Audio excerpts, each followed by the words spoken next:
Vous m'avez demandé de vous expliquer ce que signifie rabattre son tissu sur l'envers plutôt que sur l'endroit. Pour cela, on va déjà poser un élastique au point zigzag. Mon élastique est posé, j'ai plus qu'à le retourner pour mon second zigzag. C'est là où je vous dis que la bonne méthode est de rabattre l'élastique sur l'envers. C'est-à-dire que vous avez l'envers de votre tissu qui est vers le haut et vous faites votre seconde piqûre ici, le long de votre élastique. Plusieurs fois, j'ai vu nombreuses d'entre vous qui rabattent leur élastique de ce côté-là. Quel est le risque pour vous? D'une part, c'est de ne pas être tout à fait précise et pas être sur l'élastique. Deuxièmement, est-ce que vous connaissez l'intérêt de votre pied presseur et de vos griffes? L'intérêt de vos griffes est d'entraîner le tissu. L'intérêt du pied presseur est de le freiner et de le bloquer. Lorsque vous avez deux épaisseurs, vous allez positionner votre élastique sur les griffes. C'est lui qui va être entraîné et votre tissu va être freiné. Le résultat que vous pourriez avoir, c'est un tissu qui plisse de plus en plus. Alors que si vous inversez, vos griffes entraîneront votre tissu et vous aurez un repère avec votre élastique pour avoir une piqûre bien parallèle à votre précédente couture.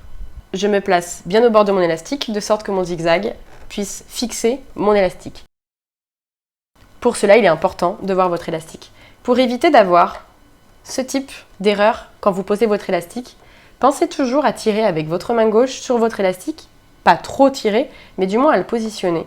Et ensuite, bloquez avec vos doigts en avançant avec l'élastique.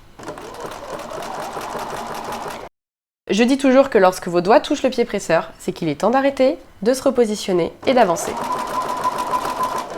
Mes doigts touchent, je me replace.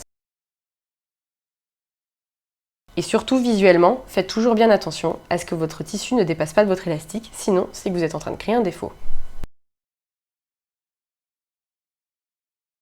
Et voilà, c'est ce que j'appelle une belle pose élastique, si on oublie que mon point a sauté par moment. J'ai dépiqué ma couture pour revenir au point de départ et essayer de le poser sur l'endroit. Je vais essayer de voir si j'y arrive.